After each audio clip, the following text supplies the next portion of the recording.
Olá pessoal, estamos nós aqui de volta, né? Para trabalhar nossa amada língua portuguesa. E hoje a gente vai trabalhar com a questão aí das palavras.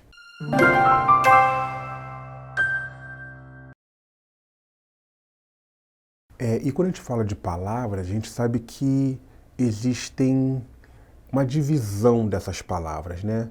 E quando a gente também divide essas palavras, a gente sabe que existem as sílabas.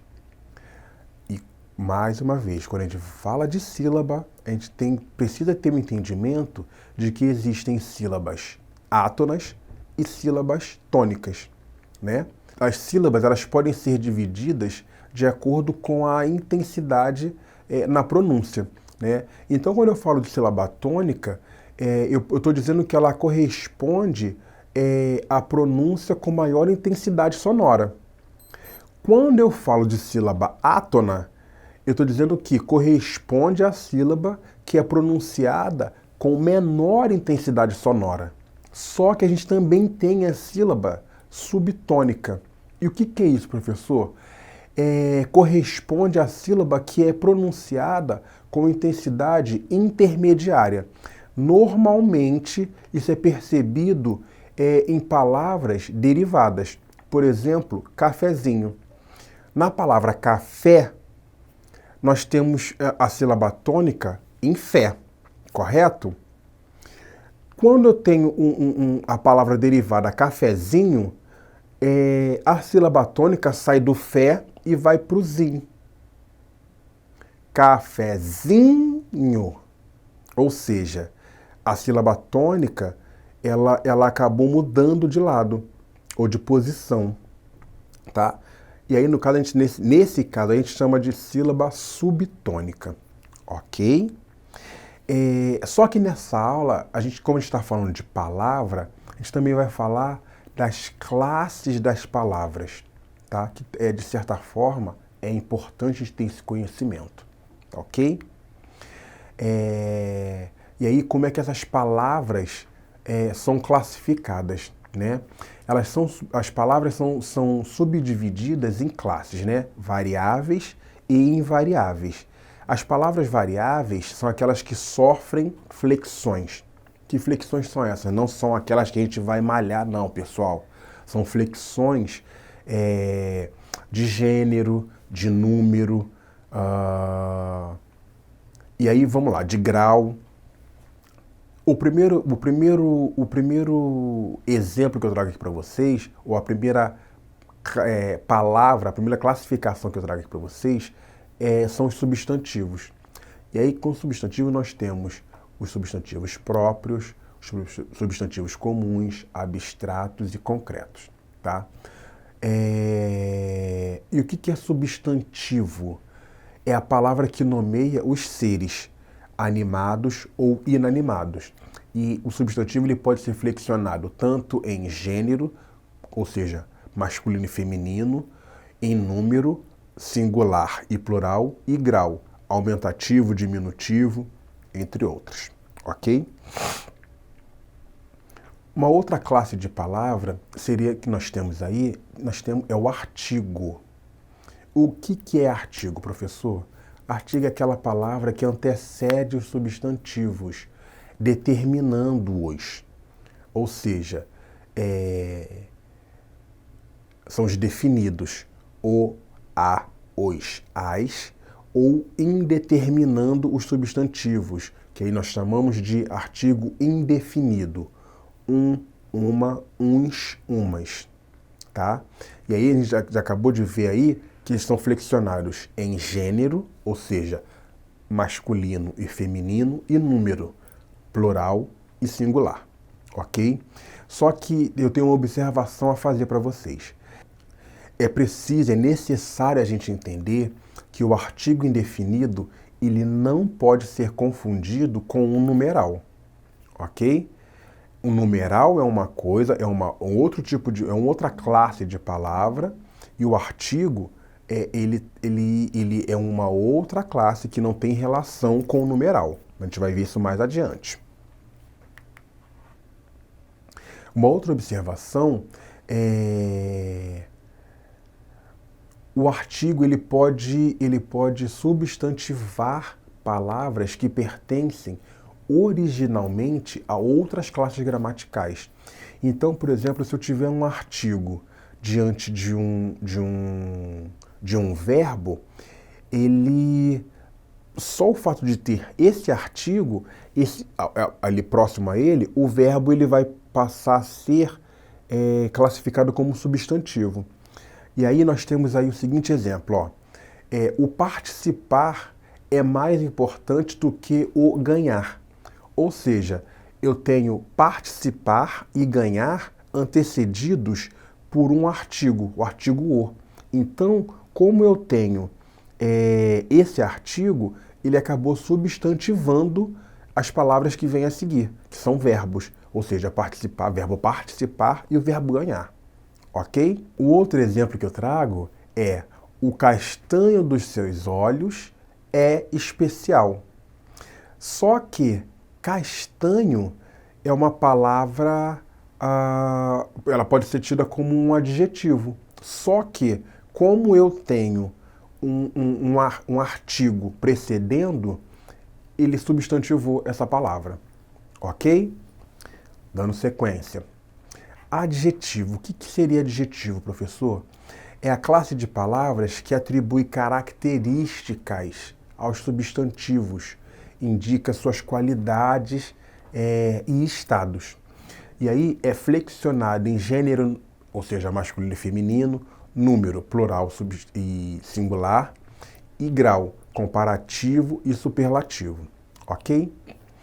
E aí eu tenho também a locução adjetiva, que é a expressão formada de preposição mais substantivo ou advérbio, que vai formar, que vai ter um valor de adjetivo. Exemplo, as aves da noite. Esse da noite, se eu for verificar o valor dela, ela teria como valor aves noturnas. Vocês percebem? Ou seja, eu tenho aves da noite. Esse da noite é uma locução adjetiva, mas eu posso substituir também por um adjetivo só, noturna. Ok? Paixão sem freio é um outro exemplo. Ou seja, eu tenho sem freio, uma locução adjetiva, e aí eu posso substituir também por um adjetivo só, paixão desenfreada. Paixão sendo substantivo e sem freio uma locução adjetiva. Se eu quiser botar tudo num adjetivo só, eu tenho paixão desenfreada. Ok?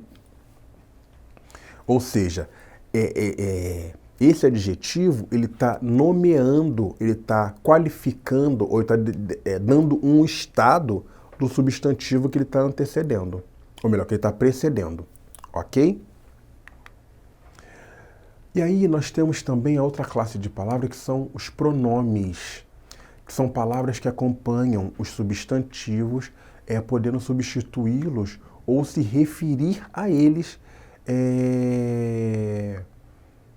Até mesmo porque quando a gente está escrevendo um texto, para que o nosso texto não fique tão empobrecido pelo número excessivo de repetições, a gente vai substituindo algumas coisas para poder o texto não ficar tão pobre pelas repetições, mais uma vez dizendo. E aí eu tenho como exemplo aqui para vocês de tipos de pronomes, alguns tipos de pronomes, né? Que aí nós temos os pronomes pessoais, que podem ser subdivididos também como pessoal do caso reto e pessoal do caso oblíquo. Nós temos os pronomes possessivos, os pronomes demonstrativos, os pronomes interrogativos, os pronomes relativos, os pronomes indefinidos, ou seja, existe uma gama muito grande de pronomes aí que a gente tem conhecimento. Ou de repente, mesmo que a gente não lembre agora, mas existem todos esses pronomes aí, tá? E aí também eu sugiro que vocês deem uma olhada na apostila de vocês para dar uma refrescada nisso, ok? Mas também vou trazer aqui algumas explanações a respeito, tá?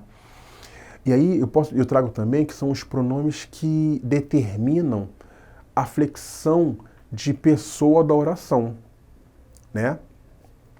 Como é que é isso, professor? Por exemplo, eu tenho aí o pronome do caso reto. Ele assume a função de sujeito da oração. Então eu tenho eu, tu, ele, nós, vós, eles e elas. São os pronomes pessoais do caso reto. Os pronomes pessoais do caso oblíquo, eles assumem a função de complemento da oração.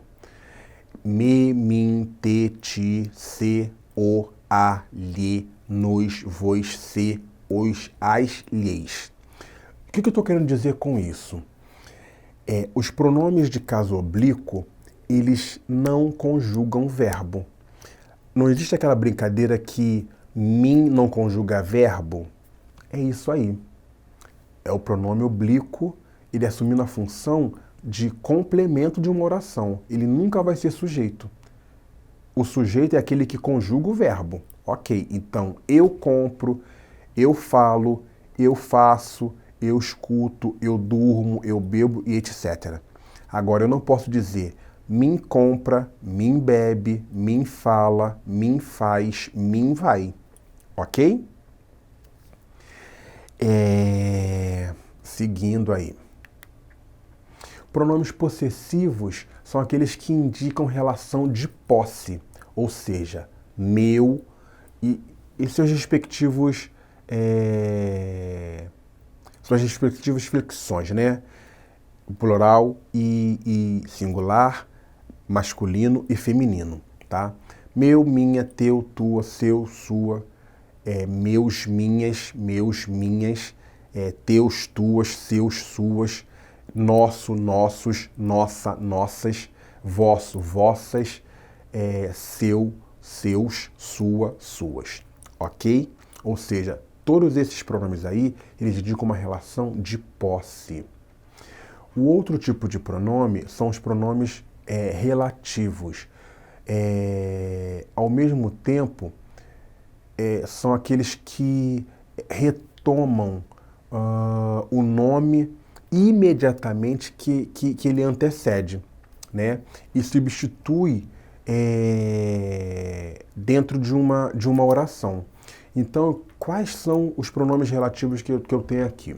Eu tenho que, eu tenho o qual, a qual, os quais, as quais, quem, onde, aonde, de onde, donde, ok? Cujo, cujas, cujos, como, quanto, entre outros, ok? Vamos seguir mais um pouquinho, mais adiante. Eu tenho aí também os pronomes demonstrativos. E aí, quando eu falo de pronomes demonstrativos, eu estou querendo dizer que eles são usados para posicionar espacialmente um objeto em relação ao que está sendo dito, né? Então eu tenho pronomes demonstrativos variáveis e os pronomes demonstrativos invariáveis. E quando eu tenho pronomes demonstrativos variáveis, eu tenho de primeira pessoa, de segunda pessoa e de terceira pessoa, tá? De primeira pessoa eu tenho este, esta, estes, estas. E o de segunda pessoa eu tenho esse, essa, esses, essas. O de terceira pessoa eu tenho aquele, aquela, aqueles, aquelas. Ok? Os pronomes demonstrativos invariáveis eu tenho isto de primeira pessoa, isso de segunda pessoa e aquilo de terceira pessoa. Por que eles são invariáveis? Porque eu não tenho variação de número. Eu não vou dizer istos, issos ou aquilos. Então, por isso que eles são invariáveis, eles não variam, ok? Nem variam de gênero, nem de número, ok? E aí nós temos os pronomes também de tratamento. São pronomes encarregados no trato com as pessoas familiares, enfim, com as pessoas de um modo geral, né? E aí eu tenho como exemplo, Vossa Senhoria deveria preocupar-se com suas obrigações e não com as da sua excelência, o governador que está em viagem. E aí eu trago a seguinte observação. Usa-se vossa quando conversamos com a pessoa e sua quando falamos da pessoa. Ou seja, a gente precisa atentar para essas nuances de uso para que a gente não se perca no contexto ou no uso dos nossos pronomes. É bem verdade que esses pronomes, principalmente o vossa, não é muito usual na nossa língua, como é que eu posso dizer? Na nossa língua falada cotidianamente, né? Isso é mais numa escrita, ou numa escrita um pouco mais rebuscada, mais trabalhada, vamos por assim dizer, né? E aí a gente, de repente, tem que ter uma certa atenção. Mas numa escrita um pouco menos rebuscada, a gente acaba nem usando esse tipo de coisa. Mas a gente precisa conhecer para usar, ok? E aí, pessoal, nós temos os pronomes interrogativos, né? Que são aqueles empregados em orações interrogativas, né? Ou seja, eles assumem a função de perguntar alguma coisa, ok? E aí são pronomes interrogativos: que, quem, qual, quais, quando, quanto, quantas, né? Esses são exemplos de pronomes interrogativos, ok?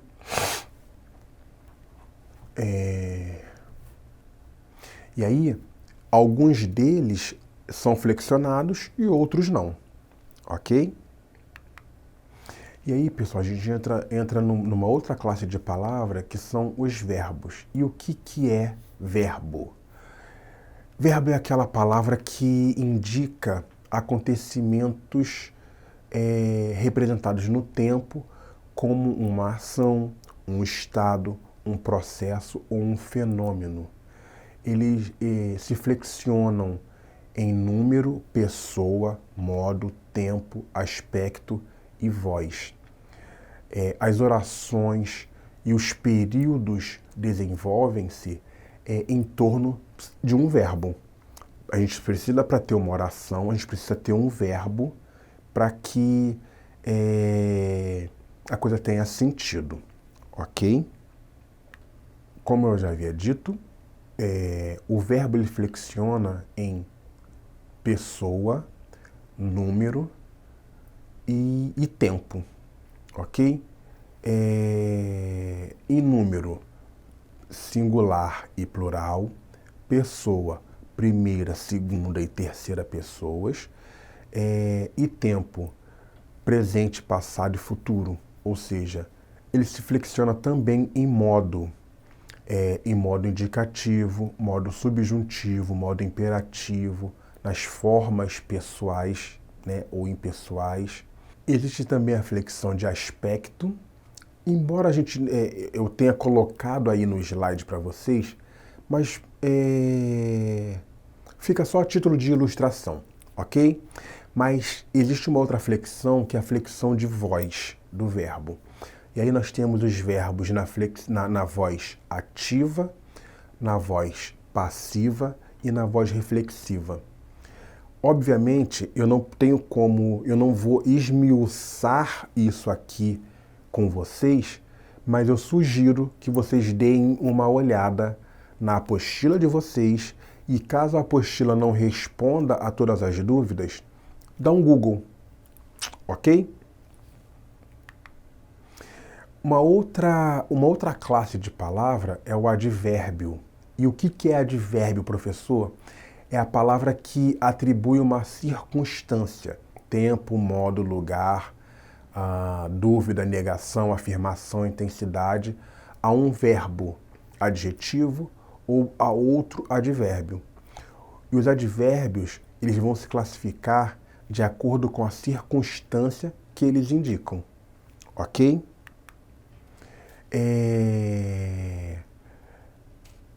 E aí, os advérbios de lugar, nós temos aí acima, abaixo, acolá, adiante, além, entre outros, tá? De tempo, agora, afinal, ainda, amanhã, anteontem, anteriormente, antes, entre outros, tá?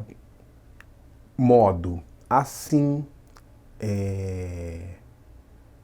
alto, baixo, barato, bem, depressa, entre outros também.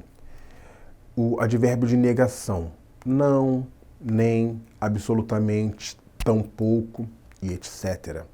Ou seja, essas palavras, elas vão assumir determinada função dentro do contexto que elas estejam inseridas, ok? E aí nós temos também as locuções adverbiais. O que são locuções, professor? São duas palavras que se juntam para dar o sentido de uma só, tá? Isso é locução. Quando a gente está falando de locução adverbial, são duas palavras que vão se juntar, ou seja, é uma preposição mais uma outra palavra, vai se juntar para dar o sentido ou a função de advérbio. E aí, na locução adverbial de tempo, eu tenho, por exemplo, de manhã, de tarde, às vezes, nunca mais e etc. Quando eu tenho aí, por exemplo, a expressão de manhã, eu posso substituir pelo advérbio matutino ou matutina. Se eu tenho a locução de tarde, eu posso substituir pelo advérbio vespertino. E assim sucessivamente, tá? Uma outra locução que a gente tem é a locução de modo. Então nós temos à vontade, em geral, à toa, de cor, em silêncio e etc. Ou seja, são locuções adverbiais que assumem a função do advérbio de modo, ok? De negação, eu tenho por acaso, quem sabe, por certo, de modo algum, de forma nenhuma e etc. São todas locuções adverbiais de negação. E aí a gente vai perceber essa função de locução adverbial de negação dentro do contexto que ela estiver inserida. Ok? De intensidade, por demais, por pouco, muito mais e etc. Mais uma vez dizendo, no contexto que a gente percebe tudo isso. De afirmação, com certeza, sem dúvida e etc. De lugar, em cima, por baixo, por dentro, por fora, por perto, de longe, em frente, ao lado, ali fora, à direita. São todas locuções adverbiais de lugar. Beleza? E aí nós chegamos nas preposições. E o que é preposição, professor? É a classe de palavras que estabelece uma ligação entre duas outras. Então, a gente, por exemplo, quando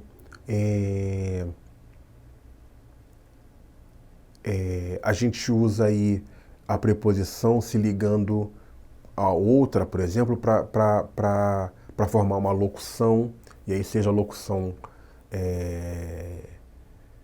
adverbial, locução adjetiva, enfim. A preposição, ela tem essa função de ligar as palavras para poder formar sentido. E quais são as preposições que a gente conhece?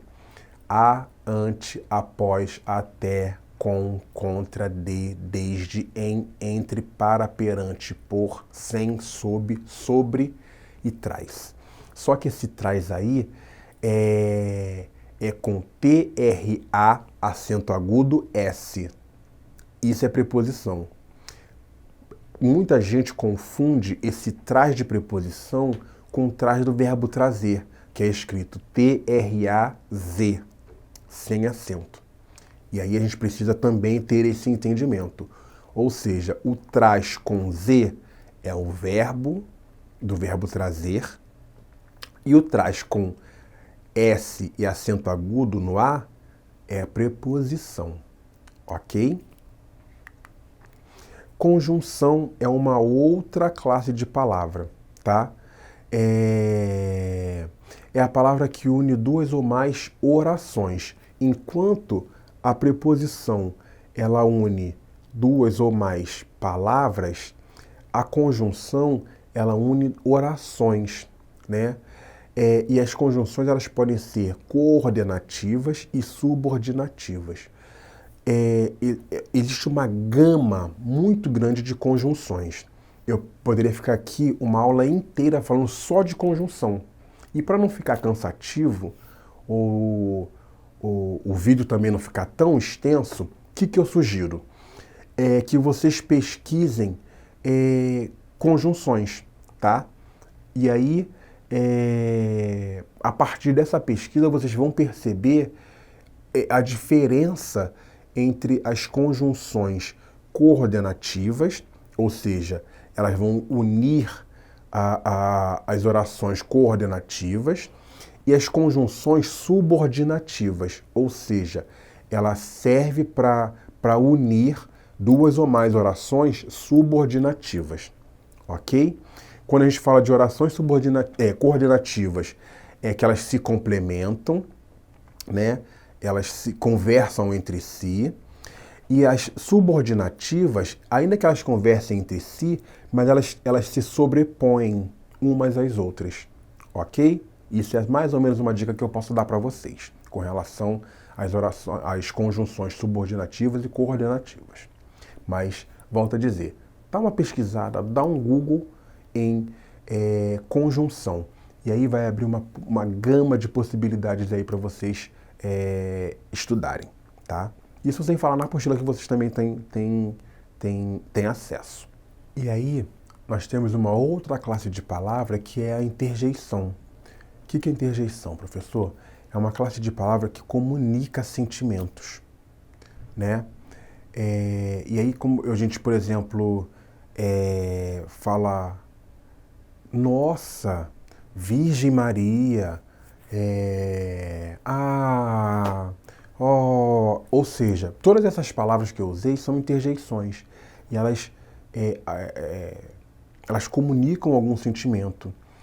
Lembra que eu falei lá na outra aula que o nosso processo de comunicação ele passa pela intenção de quem está produzindo aquela comunicação? Então, a interjeição ela passa por esse processo aí, da nossa intenção enquanto falantes ou enquanto de emissores de uma mensagem, ok? E aí a gente entra agora no uso do porquê, ou dos porquês, né? Que a gente conhece 4 porquês. O porquê junto, sem acento, o porquê junto com acento, o porquê separado sem acento e o porquê separado com acento. Vamos dar uma olhada aí em cada um deles? Então, o porquê junto com acento, junto e sem acento, ele é usado em respostas, ou seja, em explicações. Exemplo, ele não veio porque estava doente. Ou seja, existe aí uma explicação porque alguém não veio a algum lugar, ou não veio de algum lugar, ok? O porquê junto com acento, eu uso ele quando ele é uma palavra substantivada. E aí, lembra que quando eu falei lá do artigo, que o artigo ele funcionava para substantivar as palavras? Olha ele aparecendo aí novamente. Quando eu tenho porquê junto e com acento, ele é precedido do artigo o. E aí, como exemplo, nós temos assim, ó. Preciso saber o porquê.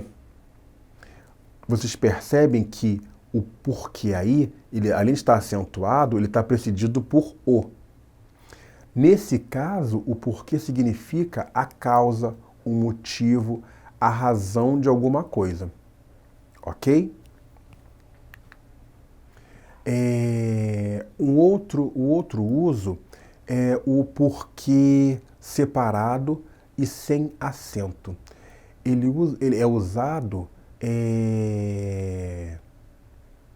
em perguntas, tá? Então eu tenho, por exemplo, ele no meio no início da minha oração, eu poderia dizer, por que você não veio? Esse porquê, ele é separado e sem acento. Ele está no início da minha oração e ele está indicando uma interrogação, indicando uma pergunta. Ok? Uma outra possibilidade é quando for possível, aí no caso se ele estiver no meio de uma oração, quando é possível substituir por qual, pelo qual, pela qual, ou por quais, ou pelas quais.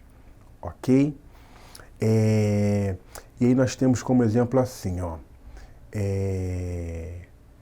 A causa por que merece o nosso sacrifício. Ou seja, nesse caso aí, eu posso substituir esse porquê por pela qual, que não vai prejudicar o sentido da minha frase, da minha oração. Ok? O outro caso aqui é o porquê separado e com acento. E aí, quando é que ele aparece, ou quando é que ele é usado? Quando vier no fim de uma frase interrogativa, ou quando está próximo o sinal de interrogação. Ok? E aí, isso é uma dica, tá, gente? E aí, como exemplo, eu tenho assim, não veio por quê? Ou seja, não está no final da oração e também não está próximo do sinal de interrogação, então ele recebe o sinal, o acento circunflexo no último Q. Ok? E aí a gente entra também na questão do emprego de mal com L e mal com U. Esse acho que é o mais fácil. Por quê? O mal com L eu posso... Eu vou usá-lo quando eu puder substituí-lo por bem. E o mal com U eu vou usar quando eu puder substituí-lo por bom. Então, observe aí, ó. Você está mal informado. Se eu trocar o mal ou substituir o mal por bem, eu não tenho prejuízo na minha frase, no meu entendimento da minha frase, da minha oração. O outro exemplo é, infelizmente, obtive mau resultado. E aí esse mal é com U, né? E aí se eu substituir esse mal por bom, eu também não tenho prejuízo no meu entendimento. Então eu poderia dizer, felizmente obtive bom resultado. Ok? Eu não poderia dizer, eu não poderia escrever esse mal com L, porque se eu fosse substituir o mal por bem, a minha oração ficaria sem sentido. Eu diria, infelizmente obtive bem resultado. Vocês percebem que o sentido fica completamente estranho? E é isso. É só fazer essa equivalência, fazer essa substituição e perceber se vai manter o sentido. Se mantiver, ok. Tá? onde, aonde e donde. Observe, a gente precisa observar esses empregos. Onde você esteve ontem? Aonde você foi? De onde você veio? Fiquem com essa informação aí. E aí, onde indica permanência em algum lugar, né? O aonde ou para onde indica movimento em direção a algum lugar. E o donde indica proveniência de algum lugar, ou seja, de onde se está vindo. Então, ao usar essas expressões, a gente precisa ter em mente qual é a intenção da nossa fala, da nossa escrita, o que a gente está querendo transmitir de mensagem. Ok? Grande abraço, fiquem na paz.